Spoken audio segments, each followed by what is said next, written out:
ನಮಸ್ಕಾರ. ಎಸ್ ನ್ಯೂಸ್ಗೆ ಸ್ವಾಗತ. ನಾನು ಎಸ್ ದೇವೇಂದ್ರಗೌಡ. ಇಂದಿನ ಮುಖ್ಯಾಂಶಗಳು.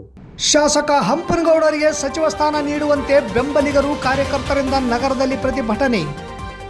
ಜೂನ್ 5ರಂದು ಇಂಧನ ಬೆಲೆ ಏರಿಕೆ ವಿರೋಧಿಸಿ ಪ್ರಗತಿಪರ ಸಂಘಟನೆಗಳಿಂದ ಪ್ರತಿಭಟನೆ. ಮೇ 30ರಿಂದ ತುರ್ವಿಹಾಳ್ ಜೋಳ ಖರೀದಿ ಕೇಂದ್ರ ಬಂದ್. 25ಕ್ಕೂ ಹೆಚ್ಚು ಸಾಲುಗಟ್ಟಿ ನಿಂತ ಟ್ರ್ಯಾಕ್ಟರ್. ನಾಳೆ ರಸ್ತೆ ತಡೆ ಸಾಧ್ಯತೆ.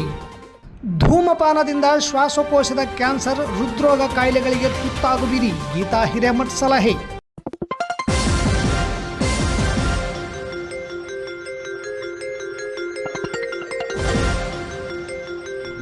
ಎಸ್ ನ್ಯೂಸ್, ಇದು ನಿಮ್ಮ ಧ್ವನಿ. ವಾರ್ತೆಗಳ ವಿವರ. ಶಾಸಕರಾದ ಹಂಪನಗೌಡ ಬಾದರ್ಲಿ ಅವರಿಗೆ ನೂತನ ಸಚಿವ ಸಂಪುಟದಲ್ಲಿ ಸ್ಥಾನ ನೀಡಬೇಕೆಂದು ಆಗ್ರಹಿಸಿ ಅವರ ನೂರಾರು ಬೆಂಬಲಿಗರು, ಕಾರ್ಯಕರ್ತರು ಬೃಹತ್ ಪ್ರತಿಭಟನೆ ಮೆರವಣಿಗೆ ನಡೆಸಿದರು. ನಗರದ ಶಾಸಕರ ಕಚೇರಿಯಿಂದ ಆರಂಭವಾದ ಪ್ರತಿಭಟನಾ ಮೆರವಣಿಗೆಯು ಪ್ರಮುಖ ರಸ್ತೆಗಳ ಮೂಲಕ ಸಾಗಿ ಪ್ರಸಿದ್ಧ ಮಹಾತ್ಮ ಗಾಂಧಿ ವೃತ್ತವನ್ನು ತಲುಪಿತು. ಅಲ್ಲಿ ಜಮಾಯಿಸಿದ ಪ್ರತಿಭಟನಾಕಾರರು ಹೈಕಮಾಂಡ್ ಮೇಲೆ ಒತ್ತಡ ಹೇರುತ್ತಾ ಬಾದರ್ಲಿ ಅವರಿಗೆ ತಕ್ಷಣವೇ ಸಚಿವ ಸ್ಥಾನ ನೀಡಬೇಕೆಂದು ತೀವ್ರವಾಗಿ ಒತ್ತಾಯಿಸಿದರು. ಹಂಪನಗೌಡ ಬಾದರ್ಲಿಯವರು 5 ಬಾರಿ ಶಾಸಕರಿಗೆ ಆಯ್ಕೆಯಾಗಿದ್ದು ರಾಜಕೀಯದಲ್ಲಿ ಸುದೀರ್ಘ ಅನುಭವ ಹೊಂದಿದ್ದಾರೆ.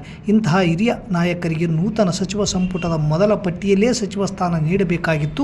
ಆದರೆ ಅವರಿಗೆ ಈ ಬಾರಿ ಅನ್ಯಾಯವಾಗಿದೆ. ಕ್ಷೇತ್ರದ ಅಭಿವೃದ್ಧಿ ಮತ್ತು ಜಿಲ್ಲೆಯ ರಾಜಕೀಯ ಸಮತೋಲನಕ್ಕಾಗಿ ಬಾದರ್ಲಿ ಅವರ ಅನುಭವದ ಅಗತ್ಯವಿದೆ ಎಂದು ಪ್ರತಿಪಾದಿಸಿದ ಬೆಂಬಲಿಗರು ಕಾಂಗ್ರೆಸ್ ಹೈಕಮಾಂಡ್ ತಕ್ಷಣವೇ ಮಧ್ಯಪ್ರವೇಶಿಸಬೇಕು ಎಂದು ಆಗ್ರಹಿಸಿದರು. ಅಲ್ಲದೆ ಬಾದರ್ಲಿ ಅವರಿಗೆ ಸಚಿವ ಸ್ಥಾನ ನೀಡುವಂತೆ ರಾಜ್ಯ ನಾಯಕರಿಗೆ ಹೈಕಮಾಂಡ್ ಸೂಕ್ತ ನಿರ್ದೇಶನ ನೀಡಬೇಕು ಎಂದು ಪ್ರತಿಭಟನೆಯ ಮೂಲಕ ಎಚ್ಚರಿಕೆ ನೀಡಿದರು. ಒಂದು ವೇಳೆ ಹಿರಿಯ ಶಾಸಕರನ್ನು ಕಡೆಗಣಿಸಿದರೆ ಮುಂದಿನ ದಿನಗಳಲ್ಲಿ ಉಗ್ರ ಹೋರಾಟ ಮಾಡುವುದಾಗಿ ಬೆಂಬಲಿಗರು ಎಚ್ಚರಿಸಿದ್ದಾರೆ. ಈ ವೇಳೆ ಲಿಂಗಪ್ಪ ದಡೆ ಸೂಗೂರು, ತಿಮ್ಮಯ್ಯ ನಾಯಕ್, ಅನಿಲ್ ಕುಮಾರ್, MC ಅಂಕಯ್ಯ, ಬಸವರಾಜ್ ಸಾವುಕಾರ್, ಎಲೆಕೂಲಿಗೆ ಶಿವನಗೌಡ, ಮರಿಯಪ್ಪ, ಛತ್ರಪ್ಪ, ಪ್ರಭುರಾಜ್, ಕಾಜಿ ಮಲ್ಲಿಕ್, ಸಿದ್ದನಗೌಡ ವಿರುಪಾಪುರ, ಪರ್ವತಪ್ಪ, ಹುಸೇನ್, ಕಾಜಿ ಮಲ್ಲಿಕ್, ವೈ ನರೇಂದ್ರನಾಥ್, ರಾಜಶೇಖರ್ ಪಾಟೀಲ್, ಅಶೋಕ್ ಮುಲುಟಿ, ಮಲ್ಲನಗೌಡ ಮಾವಿನಮಡುಗು, ರಾಜು ಬಂಡಿ, ಶೇಖರಪ್ಪ ಗಿಣಿವಾರ್, ವೀರೇಶ್ ಹಟ್ಟಿ, ವಿಶ್ವನಾಥ್ ಪಾಟೀಲ್, ಶಬ್ಬು ಖಾನ್, ಬಾಷಾ ರಗ್ಬೀನ್, ಹನುಮಂತಪ್ಪ ಗೋಮರ್ಸಿ, ದುರ್ಗಪ್ಪ ಕಟಾಲಿ, ಅಲ್ಲಂ ಸಾಬ್, ಉರುಪಣ್ಣ ಗುಡಿ, ಚಂದ್ರೇಗೌಡ ಹರಟೆನೂರು, ಶರಣೇಗೌಡ ಗಿಣಿವಾರ್ ಸೇರಿದಂತೆ ಅಪಾರ ಸಂಖ್ಯೆಯಲ್ಲಿ ಅಭಿಮಾನಿಗಳು, ಕಾರ್ಯಕರ್ತರು ಭಾಗವಹಿಸಿದ್ದರು. ಸುಮಾರು 5 ದಶಕಗಳ ಕಾಲ ರಾಜಕಾರಣದಲ್ಲಿ ಇದ್ದು ಸುಮಾರು 5 ಸಲ ಶಾಸಕರಾಗಿ ಇಡೀ ಜಿಲ್ಲೆಯಲ್ಲಿ ಹಿರಿಯ ಶಾಸಕರೆನಿಸಿಕೊಂಡಿರ್ತಕ್ಕಂಥ ಹಂಪನಗೌಡ ಬಾದರ್ಲಿ ಅವರು SMKT ಸರ್ಕಾರದಲ್ಲಿ ಅವರು ಮಂತ್ರಿ ಆಗಬೇಕಾಗಿತ್ತು. ಅನಿವಾರ್ಯ ಕಾರಣದಿಂದ ಅವತ್ತು ಮಂತ್ರಿ ಸ್ಥಾನ ತಪ್ಪಿದೆ. ಸಿದ್ದರಾಮಯ್ಯ ನೇತೃತ್ವದಲ್ಲಿ ಕೂಡ ಅವರು 2013ರಿಂದ 18ರವರೆಗೆ ಆಗಬೇಕಾಗಿತ್ತು. ಅವಾಗ ಕೂಡ ಅವರಿಗೆ ಅವಕಾಶಗಳು ಸಿಕ್ಕಿಲ್ಲ. ಮೊನ್ನೆ 3 ವರ್ಷದಲ್ಲಿ ಕೂಡ ಅವಕಾಶಗಳು ಸಿಕ್ಕಿಲ್ಲ. ಯಾಕೆ ಈ ಮಾತು ಹೇಳ್ತಾ ಇದ್ದೇನೆ ಅಂದ್ರೆ, ಅವರು ಕೊಪ್ಪಳ ಮತ್ತು ರಾಯಚೂರು ಜಿಲ್ಲೆಯಲ್ಲಿ ವೀರಶೈವ ಲಿಂಗಾಯತ ಸಮಾಜದ ಅತ್ಯಂತ ಪ್ರಭಾವಿ ನಾಯಕರು. ಜೊತೆಯಲ್ಲಿ ಅಹಿಂದ ಸಮಾಜಕ್ಕೆ ಸಾಕಷ್ಟು ಕೊಡುಗೆ ಕೊಟ್ಟಿರತಕ್ಕಂಥವ್ರು. ಸಿಂಧನೂರಿನ ವಿಶೇಷವಾಗಿ ರೈತಾಪಿ ವರ್ಗಕ್ಕೆ ಎಲ್ಲರಿಗೂ ನಮಸ್ಕಾರ.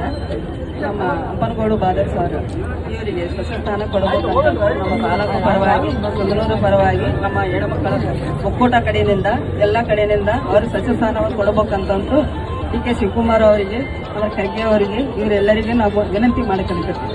ನಾವು ಬ್ಲಾಕ್ ಕಾಂಗ್ರೆಸ್ ವತಿಯಿಂದ AICC ಅಧ್ಯಕ್ಷರಾದ ರಾಹುಲ್ ಗಾಂಧಿ ಅವರಿಗೆ ಮತ್ತು KPCC ಅಧ್ಯಕ್ಷರಾದ DK ಶಿವಕುಮಾರ್ ಅವರಿಗೆ ಮತ್ತು ಮಾಜಿ ಮುಖ್ಯಮಂತ್ರಿ ಸಿದ್ದರಾಮಯ್ಯ ಅವರಿಗೆ ಎಲ್ಲರಿಗೂ ಸಹ ನಾವು ಬ್ಲಾಕ್ ಕಾಂಗ್ರೆಸ್ ವತಿಯಿಂದ ಇವತ್ತು ಮನವಿ ಪತ್ರವನ್ನು ಕಳಿಸುತ್ತಿದ್ದೇವೆ. 5 ಬಾರಿ ಶಾಸಕರಾಗಿ ಸಿಂಧನೂರು ಇತಿಹಾಸದಲ್ಲಿ ಯಾವುದೇ ಶಾಸಕರು ಅಭಿವೃದ್ಧಿ ಮಾಡಲಾದ ಕೆಲಸವನ್ನು ಹಂಪನಗೌಡ ಬಾದರ್ಲಿ ಅವರು ಮಾಡಿದ್ದಾರೆ. ಅದಕ್ಕಾಗಿ ತಾವೆಲ್ಲರೂ ಕಾಂಗ್ರೆಸ್ ಪಕ್ಷದ ಮುಖಂಡರು, ಹೈಕಮಾಂಡ್ಗಳು ಹಂಪನಗೌಡ ಬಾದರ್ಲಿ ಅವರಿಗೆ ಮುಂದಿನ ದಿನಗಳಲ್ಲಿ ಸಚಿವರನ್ನಾಗಿ ಮಾಡಬೇಕಾಗಿ ವಿನಂತಿಸತಕ್ಕಂತ ಏಕೈಕ ನಾಯಕ ಸನ್ಮಾನ್ಯ ಶ್ರೀ ಹಂಪನಗೌಡ ಬಾದರ್ಲಿ ಸಾಹೇಬ್. ಇವ್ರನ್ನ ಮಂತ್ರಿ ಮಾಡೋದ್ರಿಂದ ಕಲ್ಯಾಣ ಕರ್ನಾಟಕ ಭಾಗದಲ್ಲಿ ಬರ್ತಕ್ಕಂತ ಎಲ್ಲಾ ವಿಧಾನಸಭಾ ಕ್ಷೇತ್ರಗಳಲ್ಲೂ ಕೂಡ ತಮ್ಮದೇ ಆದ ಛಾಪನ್ನ, ತಮ್ಮದೇ ಆದ ಹಿಡಿತವನ್ನ, ತಮ್ಮದೇ ಆದ ಅನುಯಾಯಿಗಳನ್ನ ಹೊಂದಿರತಕ್ಕಂತ ವ್ಯಕ್ತಿ ಹಂಪನಗೌಡ ಸಾಹೇಬ್. ಇದರಿಂದ ಮುಂಬರುವ ದಿನಗಳಲ್ಲೂ ಕೂಡ ಕಾಂಗ್ರೆಸ್ ಪಕ್ಷಕ್ಕೆ ಬಹುದೊಡ್ಡ ಲಾಭ ಆಗ್ತದೆ ಅಂತಕ್ಕಂಥ ದೃಷ್ಟಿಯಿಂದ ಕೂಡ ಅವರನ್ನು ಮಂತ್ರಿಯನ್ನಾಗಿ ಮಾಡಬೇಕು. ಜನರಿಗೆ ಪ್ರೀತಿಯಿಂದ ನೋಡುತ್ತಾ ನಮ್ಮ ಪ್ರತಿಯೊಂದು ಹಳ್ಳಿಗಳಿಗೆ, ಕ್ಯಾಂಪ್ಗಳಿಗೆ ಏನೇನು ಸೌಕರ್ಯಗಳು ಬೇಕು ಅವನ್ನೆಲ್ಲ ಒದಗಿಸಿಕೊಂಡು ಸುಮಾರು 5 ಸಲ ಶಾಸಕರಾಗಿ ಅವರು ಸೇವೆ ಸಲ್ಲಿಸಿದ್ದಾರೆ. ಇಂತಹ ದಿನಗಳಲ್ಲಿ ನೋಡೋದು ಕಷ್ಟ ಇರ್ತದೆ. ಯಾಕೆಂತಂದ್ರೆ ಒಂದು ಕಪ್ಪು ಚುಕ್ಕೆ ಇಲ್ಲದೇನೆ ರಾಜಕಾರಣ ಮಾಡಿದಂತ ನಮ್ಮ ಸಾಹೇಬರು ನಿಜವಾಗಲೂ ಈ ಒಂದು 40 ವರ್ಷದಲ್ಲಿ ಯಾವುದೇ ಒಂದು ವಿಷಯ ಇಲ್ಲ ಅಂತ ಒಂದು ರಾಜಕಾರಣಿಗಳು ಜನರ ಒಂದು ವಿಶ್ವಾಸವನ್ನು ಗಳಿಸಿದ್ದಾರೆ. ಇವತ್ತು ಸಿಂಧನೂರು ತಾಲೂಕಿನಲ್ಲಿ ಯಾವುದಾದ್ರೂ ಒಂದು ಉತ್ತಮ ರಾಜಕಾರಣಿ ಇದ್ದಾರೆ ಅಂತಂದ್ರೆ ಅದು ಹಂಪನಗೌಡರು. ಸಮಾಧಾನ ಪಡಿಸಿ ಇರಲಿ, ಅವಕಾಶ ಬರುವವರಿಗೆ ಕಾಯೋಣ ಎನ್ನುತ್ತಾ ಇಲ್ಲಿವರೆಗೂ ಕೂಡ ಅವರು ಸಹಿಸಿಕೊಂಡು ಬಂದಿದ್ದಾರೆ. ನಮ್ಮ ಕಾರ್ಯಕರ್ತರು ಕೂಡ ಸಾಕಷ್ಟು ಆಶಾಭಾವನೆಯಿಂದ ಇಲ್ಲಿವರೆಗೂ ಕೂಡ ನಾವು ಆ ಒಂದು ಸಂದರ್ಭವನ್ನು ಕಾಯುತ್ತಾ ಇದ್ದೇವೆ. ಆದರೂ ಕೂಡ ಇವತ್ತು ನಮಗೆ ಸಚಿವ ಸ್ಥಾನ ಸಿಗಬೇಕು. ಆ ಒಂದು ಸ್ಥಾನವನ್ನು ನಮ್ಮ ಹಂಪನಗೌಡ ಸಾಹೇಬರಿಗೆ ಕೊಟ್ಟು ನಮ್ಮ ತಾಲೂಕಿನ ಮತ್ತು ಜಿಲ್ಲೆಯ ರಾಜ್ಯದ ಅಭಿವೃದ್ಧಿಗಳತ್ತ ಅವರಿಗೆ ಅವಕಾಶ ಮಾಡಿಕೊಡಬೇಕು. ಪ್ರಿಯ ಪಾಲಕರೇ, ನಿಮ್ಮ ಮಕ್ಕಳ ಉಜ್ವಲ ಭವಿಷ್ಯಕ್ಕಾಗಿ ಕೇಂದ್ರ ಮತ್ತು ರಾಜ್ಯ ಸರ್ಕಾರದಿಂದ ಮಾನ್ಯತೆ ಪಡೆದಿರುವ ಸನ್ರೈಸ್ ಗ್ರೂಪ್ ಆಫ್ ಇನ್ಸ್ಟಿಟ್ಯೂಷನ್ ಹಾಗೂ D pharmacy, nursing, paramedical college Sindhanur ಸಂಸ್ಥೆಗೆ ಇಂದೇ ಭೇಟಿ ನೀಡಿ ಆರೋಗ್ಯ ಕ್ಷೇತ್ರದಲ್ಲಿ ನಿಮ್ಮ ಭವಿಷ್ಯವನ್ನು ನಿರ್ಮಿಸಿಕೊಳ್ಳಿ. ಕಾಲೇಜಿನಲ್ಲಿರುವ ಕೋರ್ಸ್ಗಳು: ಡಿ ಫಾರ್ಮಸಿ ಅವಧಿ 2 ವರ್ಷ, ವಿದ್ಯಾರ್ಹತೆ PUC ಸೈನ್ಸ್ ಪಾಸ್ ಅಥವಾ NIOS ಪಾಸ್. ನರ್ಸಿಂಗ್ GNM ಅವಧಿ 3 ವರ್ಷ, ವಿದ್ಯಾರ್ಹತೆ PUC ಕಲಾ ವಿಜ್ಞಾನ ಮತ್ತು ವಾಣಿಜ್ಯ. Paramedical college DMLT, DHI, DOT and AT ಅವಧಿ 3 ವರ್ಷ, ವಿದ್ಯಾರ್ಹತೆ SSLC ಹಾಗೂ ದ್ವಿತೀಯ PUC ವಿಜ್ಞಾನ ಪಾಸ್. ಈ ಸಂಸ್ಥೆಯ ವಿಶೇಷತೆಗಳು: ಅನುಭವಿ ಹಾಗೂ ನುರಿತ ಉಪನ್ಯಾಸಕರಿಂದ ಬೋಧನೆ, ವಿದ್ಯಾರ್ಥಿಗಳಿಗೆ ಪ್ರಾಯೋಗಿಕ ಹಾಗೂ ವೈದ್ಯಕೀಯ ಕಲಿಕಾ ಅನುಭವವನ್ನು ಹೆಚ್ಚಿಸುವ ಉದ್ದೇಶದಿಂದ ಸಿಂಧನೂರು ಪಟ್ಟಣದ ವಿವಿಧ ಆಸ್ಪತ್ರೆಗಳಲ್ಲಿ ವೈದ್ಯರು ಮತ್ತು ಹಿರಿಯ ನರ್ಸ್ಗಳ ಮಾರ್ಗದರ್ಶನದಲ್ಲಿ ಪ್ರಾಯೋಗಿಕ ಕಲಿಕೆ. ಪ್ರತಿ ಶನಿವಾರ ತಜ್ಞ ವೈದ್ಯರಿಂದ ವಿಶೇಷ ಉಪನ್ಯಾಸ. ವಿದ್ಯಾರ್ಥಿಗಳಿಗೆ ಕಲಿಕಾ ಅನುಭವಕ್ಕಾಗಿ ಸಿಂಧನೂರು ಹಾಗೂ ವಿವಿಧ ನಗರದ ವೈದ್ಯರ ವತಿಯಿಂದ ಉಚಿತವಾಗಿ ನಡೆಯುವ ಸುಮಾರು ಆರೋಗ್ಯ ತಪಾಸಣಾ ಶಿಬಿರ ಹಾಗೂ ಸ್ವಯಂ ಪ್ರೇರಿತ ರಕ್ತದಾನ ಶಿಬಿರದಲ್ಲಿ ವಿದ್ಯಾರ್ಥಿಗಳು ಭಾಗವಹಿಸಿ ವಿಶೇಷ ಕಲಿಕಾ ಅನುಭವವನ್ನು ಪಡೆದಿರುತ್ತಾರೆ. ಸಮಾಜದಲ್ಲಿ ಆರೋಗ್ಯದ ಅರಿವು ಮೂಡಿಸುವ ಉದ್ದೇಶದಿಂದ ವಿದ್ಯಾರ್ಥಿಗಳ ಸಹಭಾಗಿತ್ವದಲ್ಲಿ ವಿವಿಧ ಆರೋಗ್ಯ ಜಾಗೃತಿ, ಆರೋಗ್ಯ ಜಾಥಾ ಕಾರ್ಯಕ್ರಮಗಳು ಹಾಗೂ ಆರೋಗ್ಯ ಶಿಕ್ಷಣ ಚಟುವಟಿಕೆಗಳನ್ನು ಹಮ್ಮಿಕೊಳ್ಳಲಾಗುತ್ತದೆ. ಪರಿಸರ ಸ್ವಚ್ಛತೆ ಮತ್ತು ಆರೋಗ್ಯಕರ ಜೀವನ ಶೈಲಿಯ ಕುರಿತು ಜನರಲ್ಲಿ ಅರಿವು ಮೂಡಿಸಲಾಗುತ್ತದೆ. ಸುಸಜ್ಜಿತ ಕಟ್ಟಡಗಳು, ಸ್ಮಾರ್ಟ್ ಕ್ಲಾಸಸ್, ಆಧುನಿಕ ಲ್ಯಾಬ್ ಸೌಲಭ್ಯಗಳು ಹಾಗೂ ಪ್ರಾಯೋಗಿಕ ತರಬೇತಿ ವ್ಯವಸ್ಥೆ. ವಿದ್ಯಾರ್ಥಿಗಳ ಸುರಕ್ಷತೆಗಾಗಿ CC ಕ್ಯಾಮೆರಾ ಅಳವಡಿಸಲಾಗಿದೆ. ವಿದ್ಯಾರ್ಥಿಗಳಿಗೆ ವಿವಿಧ ಖಾಸಗಿ ಆಸ್ಪತ್ರೆಗಳು ಹಾಗೂ ವಿವಿಧ ಫಾರ್ಮಾ ಕಂಪನಿಗಳ ಸಹಯೋಗದಲ್ಲಿ ಕ್ಯಾಂಪಸ್ ಸಂದರ್ಶನದ ಮೂಲಕ ನೇರ ಉದ್ಯೋಗದ ಅವಕಾಶವನ್ನು ಕಲ್ಪಿಸಲಾಗುತ್ತದೆ. ಪ್ರವೇಶಕ್ಕಾಗಿ ಹಿಂದೆ ಸಂಪರ್ಕಿಸಿ. ಇರ್ಫಾನ್ K, ಅಧ್ಯಕ್ಷರು, sunrise D pharmacy, nursing, paramedical college, Vasavi ಕಲ್ಯಾಣ ಮಂಟಪದ ಮುಂಭಾಗ, PWD ಕ್ಯಾಂಪ್, ರಾಯಚೂರು ರಸ್ತೆ, ಸಿಂಧನೂರು. Mobile number 8197143588, 8904242655, 9036731385. ದೇಶಾದ್ಯಂತ ಮತ್ತೆ ಇಂಧನ, ಪೆಟ್ರೋಲ್ ಹಾಗೂ ಡೀಸೆಲ್ ಬೆಲೆ ಏರಿಕೆ ಬಿಸಿ ತಟ್ಟಿದೆ. ಕೇಂದ್ರ ಸರ್ಕಾರ ಸತತವಾಗಿ ಭಾರೀ ದರ ಏರಿಕೆ ಮಾಡುತ್ತಿದೆ. ಕೇಂದ್ರ ಸರ್ಕಾರ ಅಚ್ಚೇ ದಿನ ಎಂದು ಹೇಳುತ್ತಾ ಸಾರ್ವಜನಿಕರಿಗೆ ಬೆಲೆ ಏರಿಕೆ ಬರೆ ಹಾಕುತ್ತಿದೆ. ಸಾರ್ವಜನಿಕರು ಈ ಬಗ್ಗೆ ಆಕ್ರೋಶವಿದ್ದರೂ ಒಬ್ಬಂಟಿಯಾಗಿದ್ದಾರೆ. ಅವರಿಗೆ ಸಂಘಟನೆಗಳು ದಾರಿ ತೋರಿಸಿ ಸಂಗಡ ಕರೆದೊಯ್ಯಬೇಕು. ಜೂನ್ 5ರಂದು ಈ ಬೆಲೆ ಏರಿಕೆ ವಿರೋಧಿಸಿ ಪ್ರತಿಭಟನೆ ಇದ್ದು ಎಲ್ಲರೂ ಬಸವ ಸರ್ಕಲ್ನಲ್ಲಿ ಸೇರಿ ಪ್ರತಿಭಟಿಸೋಣ ಎಂದು ಸಂಚಾಲಕ ಚಂದ್ರಶೇಖರ್ ಗೊರವಾಲ್ ಹೇಳಿದರು.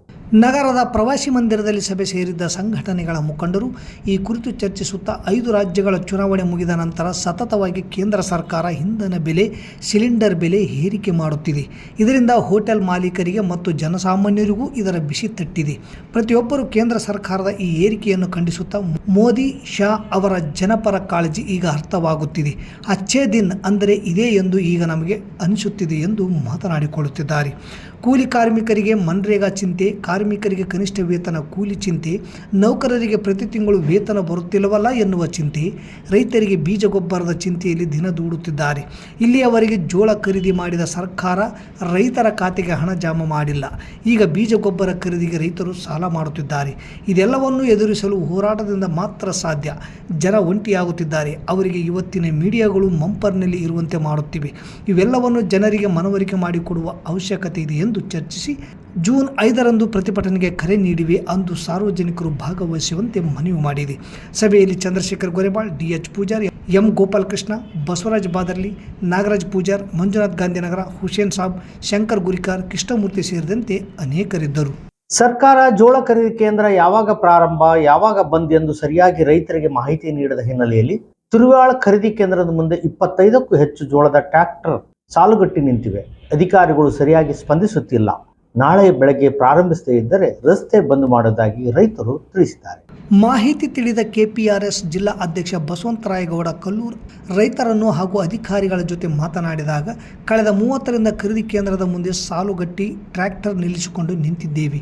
ಅಧಿಕಾರಿಗಳು ಇಂದು ನಾಳೆ ಎನ್ನುತ್ತಾ ಕಾಲ ಕಳೆಯುತ್ತಿದ್ದಾರೆ ಹೊರತು ಖರೀದಿ ಚಾಲೂ ಮಾಡುತ್ತಿಲ್ಲ ಎಂದು ರೈತರು ಹೇಳಿದರೆ, ಈ ಕುರಿತು ನಜೀರ್ ಸಾಬ್ ಫುಡ್ ಆಫೀಸರ್ ನಾಳೆ ಸಾಯಂಕಾಲದಲ್ಲಿ ಓಪನ್ ಆಗಬಹುದು 100% ಎನ್ನುತ್ತಾರೆ. ಹೆಚ್ಚಿನ ಮಾಹಿತಿಗಾಗಿ MD ಜಗದೀಶ್ ಅವರನ್ನು ಕೇಳಿ ಎಂದು ತಿಳಿಸಿದರು. MD ಜಗದೀಶ್ ಅವರನ್ನು ಸಂಪರ್ಕಿಸಿದಾಗ ಅವರು ಕೇಂದ್ರ ಸರ್ಕಾರಕ್ಕೆ ಅಪೀಲ್ ಮಾಡಿದ್ದೇವೆ, ಇನ್ನು ಪರವಾನಗಿ ಕೊಟ್ಟಿಲ್ಲ, ಕೊಡಬಹುದು.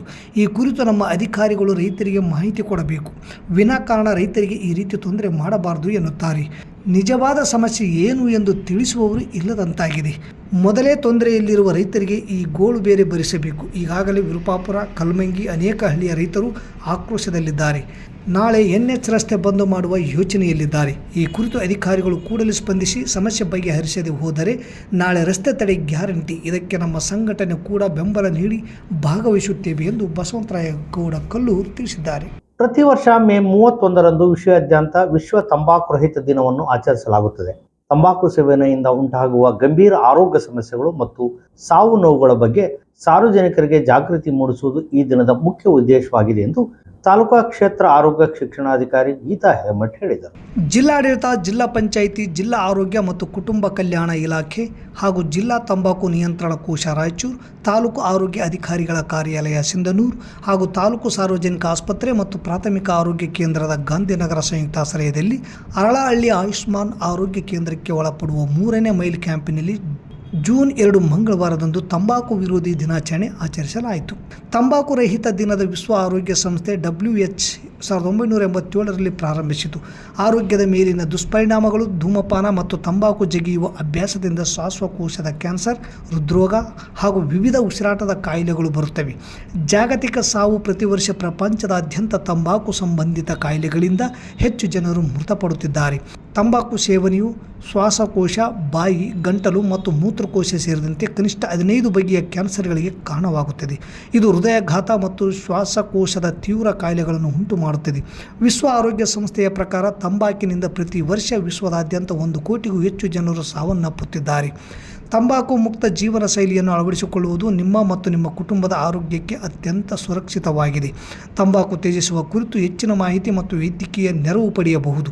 ಈ ಕಾರ್ಯಕ್ರಮದ ಮುಖಾಂತರ ಸಾರ್ವಜನಿಕರಿಗೆ ತಂಬಾಕುವಿನಿಂದ ಆಗುವಂಥ ದುಷ್ಪರಿಣಾಮಗಳ ಬಗ್ಗೆ ತಿಳಿಸಿ ಜಾಗೃತಿ ಮೂಡಿಸುತ್ತಾ, ನಿಮ್ಮ ಉಸಿರು ತಂಬಾಕಿನ ಹೊಗೆಯಿಂದ ಅಲ್ಲ, ಶುದ್ಧ ಗಾಳಿಯಿಂದ ತುಂಬಿರಲಿ.